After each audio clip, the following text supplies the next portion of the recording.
live, back on live. The evening for me continues, the day continues for you.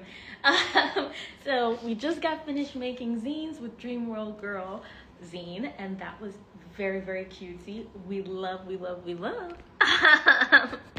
And now we're going to be talking about planning magical community events with Moonies Club and with Kayla Starr from Black Girl Book Fest. Um, all right, and now we have. Hold on. Okay. We Okay. got you. You're in. I'm here. Yes. Now let me add Miss Kayla Starr. She just sounds like a celebrity. I I, love that name. It's so good. yes. Like I feel like she needs like a bedazzled microphone. Stop. There she is. The star. Ah! Hello. Hello. Nice to meet you. Everyone, nice to meet you. Everyone just looks so beautiful and glowy. It's the melanin. Yes. I love it. I love it. Hey, okay, so I am you guys' moderator. Ooh. Uh, so, whoever wants to go first, please tell the people about the events that you plan. Ooh. Well, my name is Kayla Starr Simmons, and I'm the founder of Black Girl Book Fest, which is a festival where we celebrate Black women authors and readers. We host it in Brooklyn.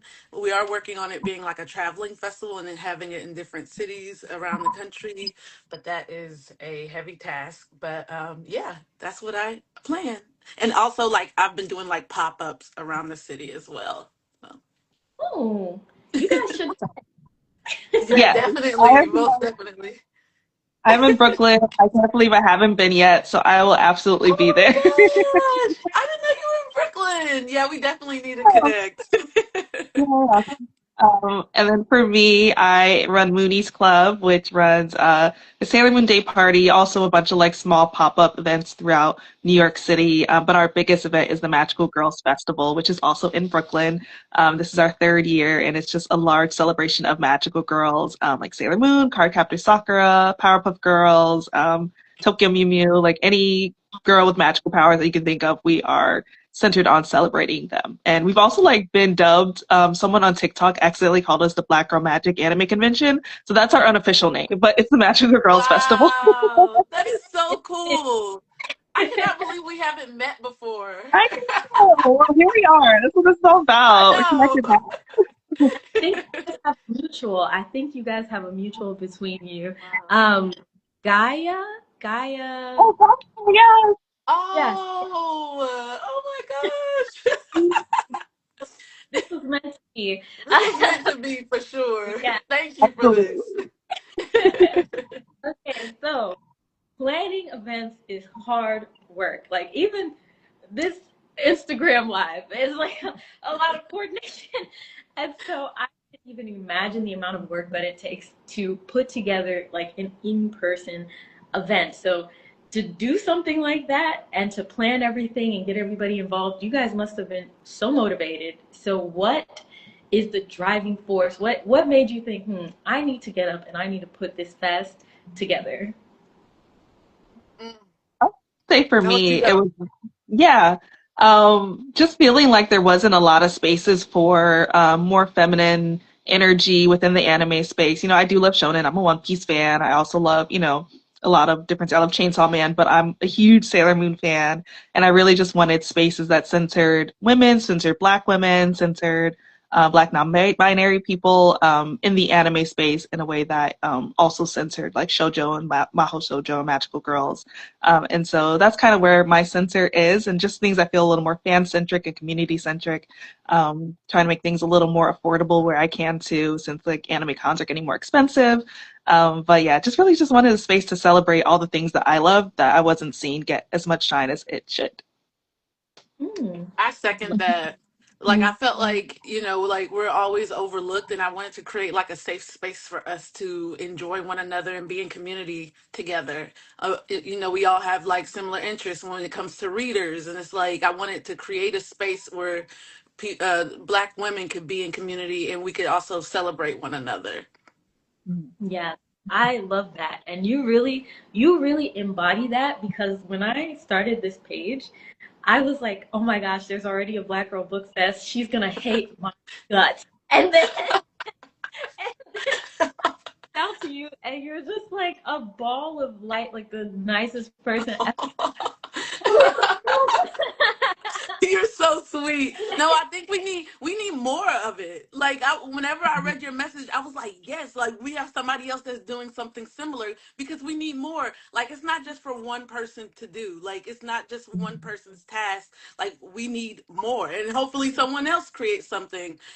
Because like this is like what we need. And so I was very, very thrilled that you were putting this on, and you've done a beautiful job, and I'm very proud of you. I agree. Yeah, I definitely think like we always could use more. Like I love that both of you exist and do this, and it's like we can't, each of us can't do everything. So I'm happy that like there's multiple things happening. Yes, yes. Definitely. Also, for Mhm. the people in the chat, feel free to drop questions for either of these two beautiful, magical, melanated women. So, what is the importance? Because we're virtual right now, but what's the importance of meeting like face to face and communing together physically for y'all? Kayla, what I do you? think for me, like it's funny because me and one of my really good friends were just talking about this. It's like, yes, we love reading, but sometimes like it's important to put down the book and go interact in real life with people. Like you need Yeah. I know people are always joking like I'm canceling plans so I could stay home and read, which is okay sometimes. Like I'm not judging, but like put the book down and go, mix and mingle. And I think it's important to have those real connections. I've met some wonderful people in this like book space who have Mm, become my closest friends and have gotten me through like a lot of tough and challenging times. So yeah, it's just the community of it all is very important. yeah, I agree with Yeah. that. And you guys are my community. uh, Victoria, what are your thoughts on face to face and getting out there and touching grass, as a commenter has just said? Yes, I am pro touching grass. I would plus one that on community. I get so many people at my events who are like, I didn't know there were so many other people who liked, Sailor Moon, who like magical girls like me. And I think just the visual of seeing, all the cosplays together, all the people together, and kind of be able to like look out into a field or look out into a space and see everyone who looks like you and has the same interests as you is just a really special thing to get, all those people in one room who, may feel uncomfortable or othered in another space where they can be in a space where it's like, wow, everyone here is actually similar to me, has the same interests as me, so those barriers are gone and we can kind of connect a little bit more easily. So that I think that's been really a plus of in-person events. No, you're so right about that because it's like, yeah, we're all here for books, or we're all here for magical Mhm. girls. So it's like you get that Mhm. starting point, so it's a little less like awkward. Because then I know for me, in-person events are tough. In-person meeting, socializing, is tough. But yeah, if we're all here for like, I don't know, um, eating spaghetti, then like we'll all talk about eating spaghetti. So, Yes. my next question is, when it comes to planning in-person events, what is the first thing you do? Like, for the first three things you do. Mm. Whoever I'll wants say to for go. go first. Mine is opening a Google Doc, and I like plot out all On of the my Google ideas. Doc, All yes.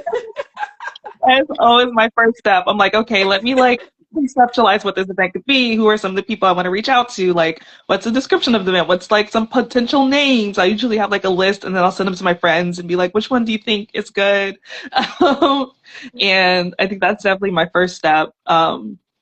and then like emailing folks, like anyone I want to interact with, and then well, actually finding a venue is probably second, and then emailing folks once I have a venue locked down. And then I always try to email people and let them know, like, hey, I'm doing this thing. Would you be interested in collaborating or being part of it in this way? So those are my probably my first three steps. Very basic, Yeah. but very real.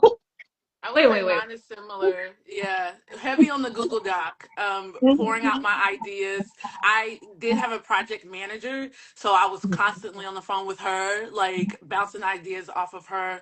And then like the reach out part was crazy, like just reaching out to potential sponsors to see who can help, because these things are not cheap. So seeing Yeah. who can help, open your purse. Open your purse. Go ahead and help us out. And then I put together like a little what is it, like a deck of like some ideas that I had to send to the sponsors, so they kind of knew what we were gonna be putting together. Okay. The way you guys are just so like casual about something that I'm just like, wait. I was like, well, hold up. They're like, and then the venue, and then it's like, don't just like gloss over it. How do you? And this was a question from Mary in the chat too. It's like, how do you go about like finding a venue? How do you secure a venue when you get your? I know for us, it was like very intentional. Like I wanted it to be in a black space and in a black neighborhood. So it was in Bed-Stuy at Weeksville Heritage Center, Cultural Center. So that was like very intentional. And when I went to see it and saw all the black art, and all the black history, I was like, oh, this is where we need to have it. And then they had a great outdoor space. So it worked out perfectly. Mm, I Yeah. love that. Love intention. Victoria, how do you your Yeah. location? I also love to find places with indoor and outdoor spaces. Again, that touching grass. A lot of my events are either in the summer or the fall. So just trying to, especially in New York City, I feel like we just appreciate getting any time where there's good weather. Because we'll be, in hibernation for 6 months out of the year. And so just like giving people that space to kind of be outside if they want to be or inside if they want to be. But also just finding spaces that are affordable, honestly, just because again, things cost money. And I also like think places that are cute because they naturally match the aesthetic of the brand. So those are usually the things that I try to find. Okay. And we have a question Mhm. in the chat from It's Mandy's World. She says, how do you all reach out to larger creators or to an event without worrying they'll just adapt your concept without your input? I've noticed this happens a lot nowadays with Black creators. I think like for me, you just have to like not worry about that, because yes, I could pitch you something, but you're not going to execute it in the same way that I would. And so you just have to like just stay focused on your idea and what you want to do, and bringing your vision to life, because yes, if they run off with the idea, like they're not going to execute it in the same way. And so it's just something that you just have to put in the back of your mind, and just reach out to them anyway. Mm, yeah. Basically, stay focused Yeah, on. stay focused. Okay. Yeah. I love Victoria. I was just gonna agree with that. Just, you can't Oh, really let fear dictate too much. And I think like it could happen, it may not happen, but I wouldn't stop that. Stop that. Stop. Let that stop me from reaching out to someone. yeah. Yeah, Mhm. I think it says it's a great question. that was a very Mhm. and I think it says a lot about the other person's integrity more than like, because I think sometimes when things like that happen, we beat ourselves up like, oh, we shouldn't have like trusted that person or we shouldn't have. But it's like, no, that person shouldn't have run off with that. And if that's Yeah, how they did me, they Mhm. that other people like that, you know, remain in your integrity and stay focused. So absolutely. Pastel Bits, who also just had an in-person event. Mhm. Kawaii Fest, right? Am I saying it? Okay, yes, yes. What are ways to keep your event goers engaged with you after the event? Oh, smart. So you can Mhm. come back. Yes, please tell us, Miss Starr. Social media, and also we had an email list. So Mhm. I think like sending out emails and keeping them engaged on social media. I know a lot of them came up to me during the event, and I was able to get their contact information and be able to invite them to like future events. So I think that that's a good way to keep them engaged.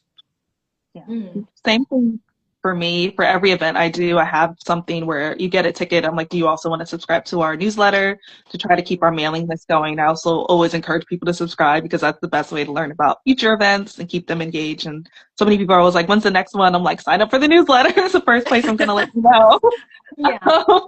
Even before social media sometimes, like I'll go in the newsletter a few days before. And then also just like reusing content. You take a bunch of videos, pictures, from your events. So spreading that out and not being afraid to stop talking about an event just because it passed. I think, just keep, talking about it like, it's still happening or just doing a highlight reel like you did that. And so knowing that, um, just keep resharing it and sharing all the content that you have because you can repost the same things. You can, do it twice or whatever. But yeah, I think Yeah, I keep talking still about share it. content from the first festival, Mhm. just reusing Yeah. it, just recycling. Yeah. Very There's always going to be new people who find it Yeah. too, and, like haven't seen it Mhm. before because you might be like, oh no, people have seen this. Like you've gotten new followers since then. It'll be fine. Yeah. new content I don't see at all. Like there's literally people I Mhm. don't see them at all, and I follow them. I'm like, what? So yeah, definitely post about your events all the time, always. I mentioned in the live, like I post like I'm feral on social media when I'm doing something. I'm to my there, right there, my there. Okay, we have a question from Kage Kickback, and I hope I said that right. You How did, yeah.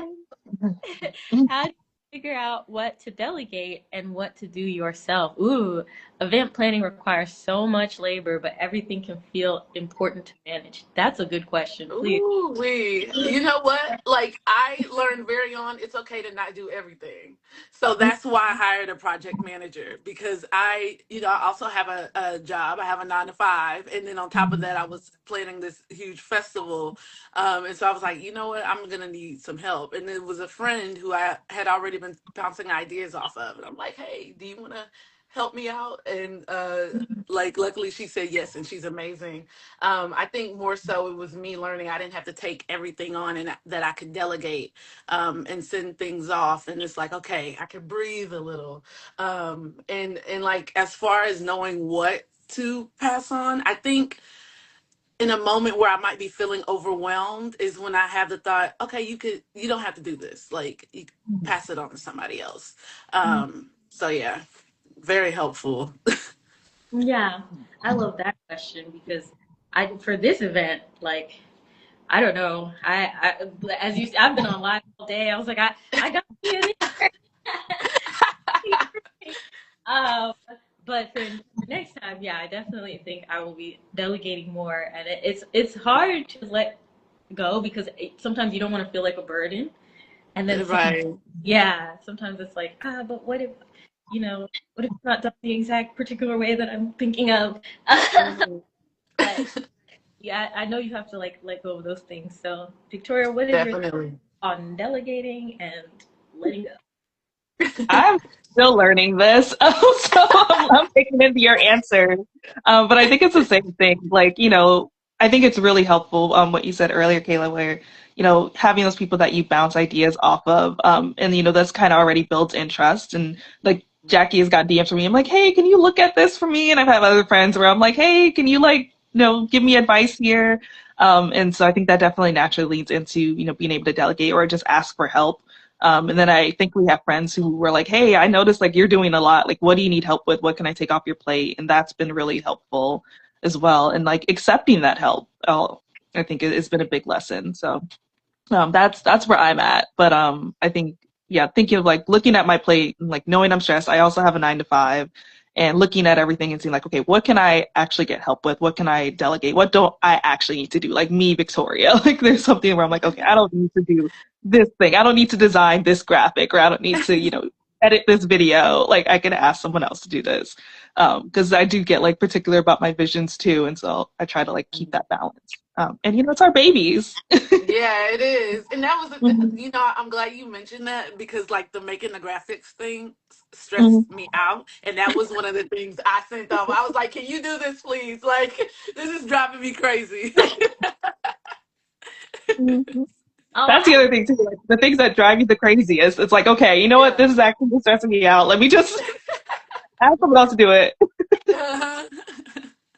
okay. You guys kind of answered this honestly, but Lily Dream 45 asked, "Do you all maintain these events and opportunities full time? I have trouble wanting to do cool things, but my day job keeps me tired. So, how do you guys manage working, and then also having social lives, and then also planning these events?" It's a lot. Oh my God. Like it's a heavy load sometimes. I think a lot of times what I'll do is, I have my 9 to 5 and then what do they call it? Your 5 to 9. Like so once I get off I'm locked in. But it is important to like lift your head up and breathe for a moment. So whatever that means for you, if that's like going on a walk. I know I like taking breaks and going on walks. But yeah, it can be a lot. Working a 9 to 5 and putting on these events for Yeah. sure. I Oh, would agree again. no. um, I sometimes don't know how I do it, and then once it's over, I'm like, oh, it's done now. The event's over. Yeah. Yeah, I think it's the adrenaline. We've talked Yeah, mhm, about it, like, definitely. yeah, you're just like, well, it's happening, so I have yeah, to do it. Yeah.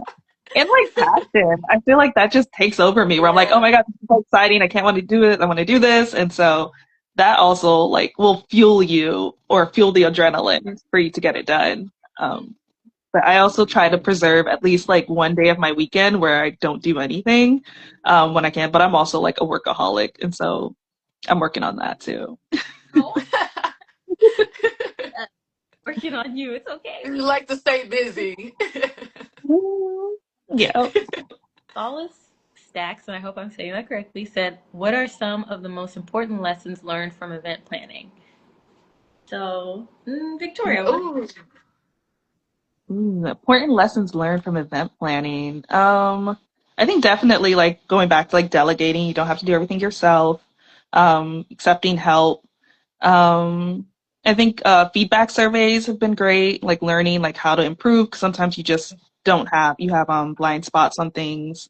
Mm, What else? Just yeah, staying organized. I think I tell people a lot like or keep like project management and organizing are probably the best or the strongest skill you can have in event planning, because that will help you keep and clear communication will help you keep like your event running smoothly or as smooth as it can. But also that something will always go wrong, and you have to kind of accept that. Yeah. That's what I Mhm. was gonna say. Is not being so hard on yourself when planning an event because something is always going to go wrong. And just knowing that you can plan, but something will always happen. Like for our first festival, we ordered all these tables for our vendors, and we mm, had a pickup time, had paid for it and everything, and got the email confirmation. We show up in the U-Haul truck and the place is closed. mm, I'm calling the guy and I'm like, I need these tables and these chairs. Like, where are my vendors and these bookstores gonna set up? And he's not picking up the phone. And mm, then finally, I got a hold of someone. They were like, oh, we're closed on the weekend. Well, that would have been nice to know because y'all already confirmed my pickup time. But luckily, like here I am on my phone. I'm like panicking. My project manager, I sent her off to the site, to the venue, to go set everything else up. And I found a lady in Brooklyn who does party like rentals. So she had a lot of tables and chairs. Whew, God bless this black woman because she saved the day. She was the auntie for real. Like but wow. some like that's just an example. Like something's always gonna go wrong, and I was like, let me just keep a cool head, because it'll work itself out. But that was something that I had to learn. It's just everything's not gonna go as you plan. You are so mentally strong because I would have sank to my knees and like hit my fist on the ground. Like, that's such a big like when you say like something will always go wrong. That's such a big thing to go wrong. I would have been stressed. I was like, you've got to be joking. You Yeah. best That's a believe I lot. got my money back too from Oh, them. okay, good. That's good. Good, good. Mhm. Okay, someone said, or Catfish Cozy said, what advice would you give to other Black girls who want to pursue creativity in event planning? So Do what? it. Oh. Mhm. Do it. Absolutely. Don't stand in your own way, and do it for the like the fun of it, you know. Not, you know, for other people's enjoyment. Do it because you enjoy it. Mm, And definitely don't do it for the money because that doesn't always come easily.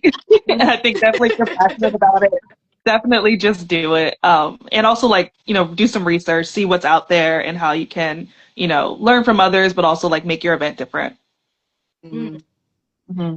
Okay, Miss Marcel Walls. Sorry, I don't have my glasses on. That's why I'm like, uh, in your journey, what boundaries have you learned to set to continue to grow your business and yourself? That I love that question. Yes, what boundaries have y'all learned when it comes to event planning? Because you're talking to like so many people, attendees, vendors, people asking questions, press. Like, how do you maintain your sanity and peace of mind? Ooh. I think that's something I'm still working on and still have a challenge with. That's such a good question. Yeah, that's something I'm definitely still working on. Is like boundary setting. Actually, that's funny because that's something like that I've unpacked with my therapist, and there was this book that she recommended me that's all about boundary setting. In that, in that My book. own like my own, yeah, I have to send it to you. I can't think of the name right now, but it's a black therapist who wrote the book. um Mm. but I think like my own personal boundary is learning when to shut it off and take care of myself, Mm, and just knowing everything's gonna work out the way it's supposed to.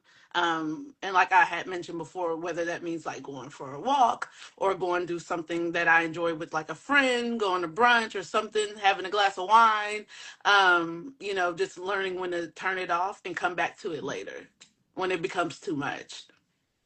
mm, I Yeah. love that. Yeah. I would Is agree the with book? that. Oh, Oh, sorry. no, I was go gonna say, is the book talking about by like Nidra Tawwab? Yes. Yes. Okay, ahead. Yeah. yeah, because I've been wanting to read that too. Yeah, Okay, it's good. She dropped some gems in there. yeah. My therapist was like, "You need to read this." I was like, "Okay," because I don't read a lot of self-help books. And she Mm, was like, I want you to read this book," and I did it. That was my assignment, and yeah, she dropped some gems.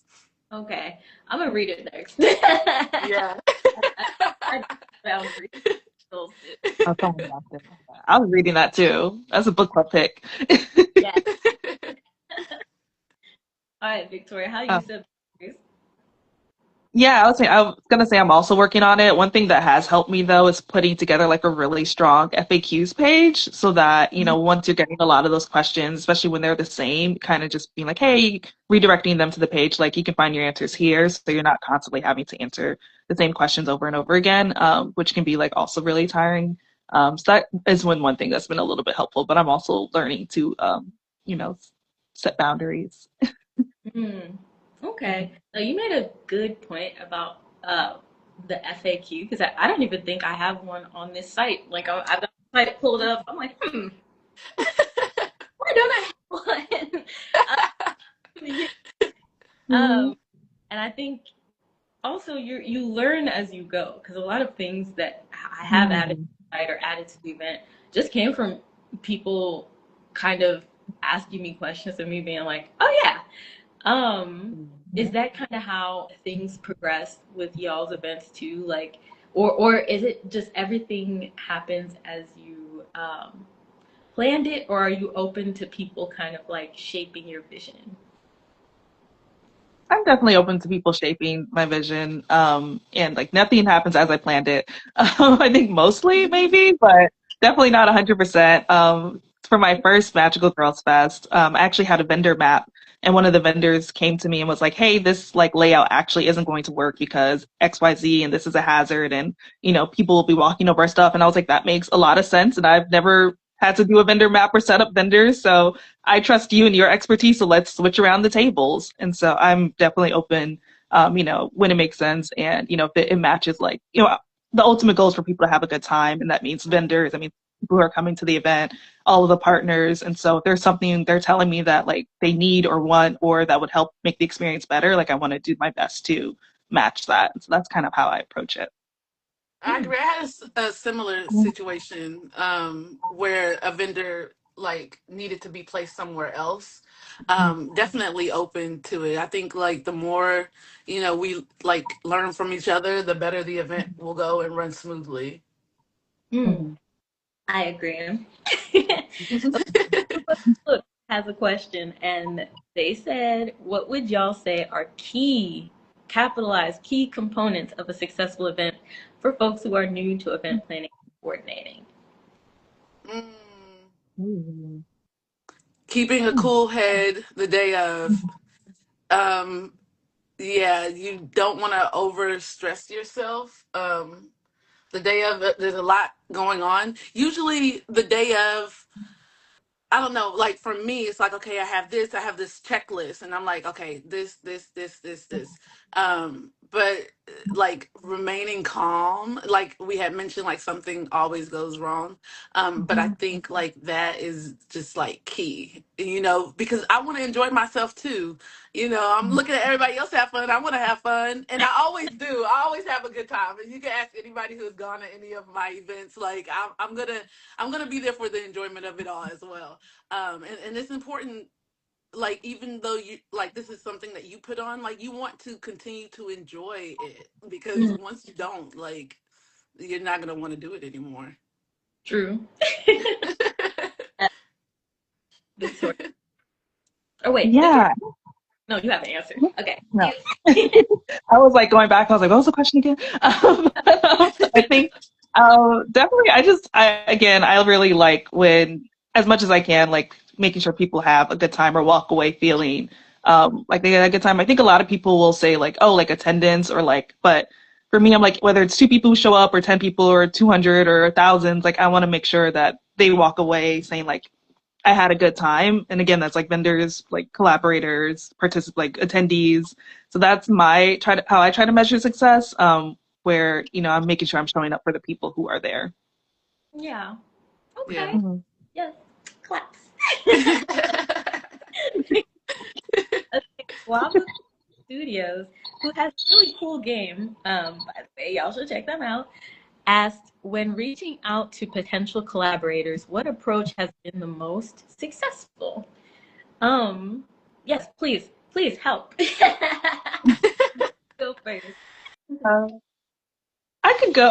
I think it's just being respectful first and foremost. I was just telling someone the other day, like an email never is going to offend anyone. I think some people will debate whether I should DM them or email. I think if you're not sure, email will never offend someone. Again, going back to boundaries, because there are some people who I'm like friends with, but also they're professionals. So I want to make sure I'm respecting their boundaries and not like DMing them about work on a weekend when I know like they might be, trying to unplug. So I think emailing and just being respectful and just sharing also like what you want specifically. I think one of my pet peeves, I'll admit, is someone like hits me up and are like, "Hey, can I ask a favor?" And I'm like, What's the favor? Like, I need more information. Like, give me all the information in your message." And so usually when I email someone, I'm like, "Hey, I'm reaching out because I'm doing this event. I would love to hire you as a DJ or a host. Here's my Mhm. budget." Sometimes I'll add that. Just giving them all the information so they can really respond with knowing all they need to know. Yeah, I second that. Like clear communication is key. And I think just being genuine. A Mhm. lot of times like people want to support you. You let them know what you're doing, and like more than likely like everyone is going to want you to be successful in what you're doing and want to support you how they can. So yeah, just clear communication. How can I help you? Mm, So that has worked best for me as well. okay. I loves it. I loves it. Yeah, from muscles, mind, heart. Are there any funding tips to pulling off events? I would love to do events, but I don't have the capital or funds to do so. So the both of you have mentioned that they cost money, putting things on. The venues, just everything. I don't know. I don't do it for I know it's costly. So how do you all get that money? Like, I know you both have jobs. Do you kind of like pool the money together from friends or family? How do you do it? Please, Miss Starr, tell us. Ooh, so that first festival, a lot of my own money went into that, and then we had ticket sales. So what we got in ticket sales helped like cover the venue. For my other events, luckily, like once I put that one on, I was able to show, hey, I can do this, and I think like people started learning more about it, and Mm. so it started gaining the interest of people who I was able to reach out to get sponsorship from. Like, for example, BookCon, which I know just passed, but they sponsored an event that I hosted a few months ago. And, like they wrote the check, they were like, how much do you need? And so we had, we were able to book a space, Liz's Book Bar, and had an open bar and, food and everything so our attendees could have a good time. They were able to cut the check, and that's all about going back to like those relationships. Mm. Like those relationships are really important to foster, and being again clear with what you need. It can be very challenging and hard, Yeah. especially like because sometimes you won't get an answer, but like reach out, because the worst they could say is no or just not respond. But sometimes you'll get a yes and it'll be all that you need. So I love that. Sometimes really truly that one yes is that all. one yes, yeah, exactly. Then it makes the reach outs and some rejections and some non-answers. It makes it worth it. So Absolutely. how are you funding? Are you using a magic wand? I wish. um, no, a lot of my own money has gone into events, especially the early ones. Thankfully had like some savings left over, so that helped a lot. To kind of like what you said, in the beginning, and then now, like, I can have events kind of fund one another. And then I do another event in June, the Sailor Moon Day Party, and a lot of the money from that will fund some of the Magical Girls Fest stuff, and so it kind of becomes like a cycle a little bit, which has been really helpful. And then now I also have a sponsorship deck that I can send to companies now that we've done this for 2 years. And we had it last year too, but again, once we did it the first time, and then especially last year when it grew much larger, being able to reach out to companies and have that proof of concept and saying, we've done this, here's, how many people came, here's what we did, here's what we could do, has been really helpful. But I'll also say too, particularly in New York City, but in any city, there's a lot of options to do stuff for free or cheap. I think someone I saw in the chat mentioned the library. There's also a bunch of parks. One of I think our friend mutual Jackie Anuli does the Thou Art Newly does a Black Fae picnic in Central Park every year, and it's a free event, and it's something you can organize. If you wanted to do something like that. And then there's a lot of bars too. Will work with a bar minimum, which is sometimes how I do events where, you'll get the space essentially for free, but you have to meet a certain bar guarantee. So let's say it's $4,000 and then, attendees spend $3,000 on drinks. You have to spend 1,000. But if like the bar tab does reach 4,000 amongst all attendees, then you don't have to pay for the venue. So that's another way. It's definitely a gamble. That's how I did the first Sailor Moon Day party. And it was very stressful because I was like, I only have $4,000. So that's my whole savings, but thankfully did not have to deplete my savings and it worked out. But it's also another option to just throwing that out there. And also just starting small. I wouldn't say start with a convention, start with a smaller event where maybe, 20, 50 people, even 15 people. You can rent out maybe like a back room of a bar for free. Do a screening or something like that. I would say, start small. Don't go straight for like anime NYC level. Like that's not what you want to do. Yeah. So you Mhm. you took a really big gamble. So I Mhm. feel like that's how passionate you are about building this space. And for both of you, like that, it takes so much like bravery that I feel like and I've said this before, you guys are speaking so casually, and I'm just like, I'm like, oh, you got a sponsorship, and they cut you a check, and like you gambled on this event, and you won. You know what I mean? And so I don't know. I'm like, that's just so magical. That's so magical to me. I I love how you say this like we're not at your event right now. Right, I know. I guess it's true. Because I'm just sitting here like, what I love that. world? We have any more questions? Oh, let me check the time. Okay, so we have 5 minutes. Um, so Coco Hime Amore, and I hope I'm saying this right, said a sponsorship deck. What are the key things that y'all add to your deck? Um, so that's a good question. How much money I'm looking for? Yep. Yeah. Yeah, definitely like tiers with different Yeah, like the tiers, the packages. different, yeah, Yeah, the different different packages. I tiers. think we had like the gold, the silver, the platinum, like, but definitely how much money. Hmm. And also like audience, any like metrics you have on like your social media, just things, pictures, anything that Oh could convince yes. someone to fund you. And like what, like I also have took some like quotes from surveys on how people felt about the event. So anything like that, like you're convincing them to like give me money and here's why. Yeah. I love that. Mhm. I need to do that. I did not do that. I I don't well, I don't want to say I don't know what I'm doing because like you should probably shouldn't say that. So I forget that I just said that. Uh, in these final 5 minutes, I would love for both of you guys to tell the people watching when your next events are and how they can join. Um, go. Well, I haven't announced it yet, but I will go ahead and announce it here. But we're gonna do something for Juneteenth, so we'll be posting that in the next, hopefully, the next couple weeks or so. So if you follow Black Girl Book Fest or even my page, then you'll see that post and that announcement.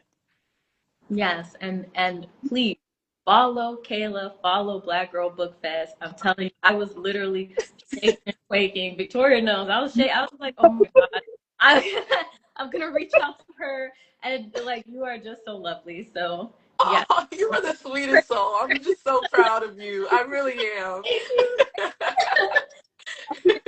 Yeah, please tell them about your next.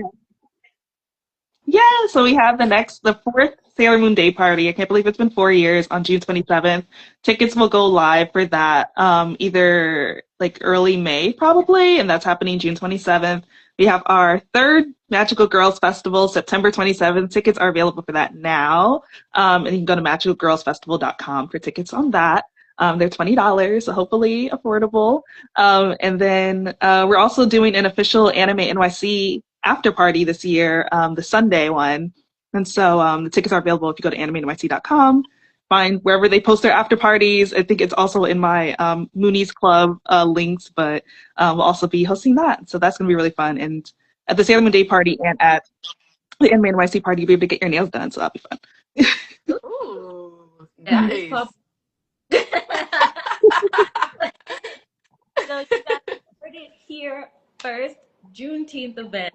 The Anime NYC after party, which is huge, and like like I said, you're saying it casually. I will be the feral animal to say, go to the party.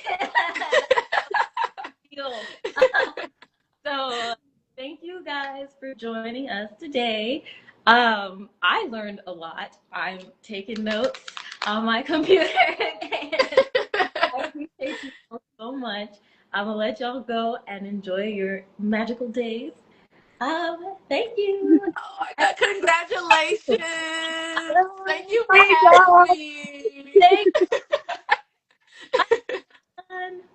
Bye.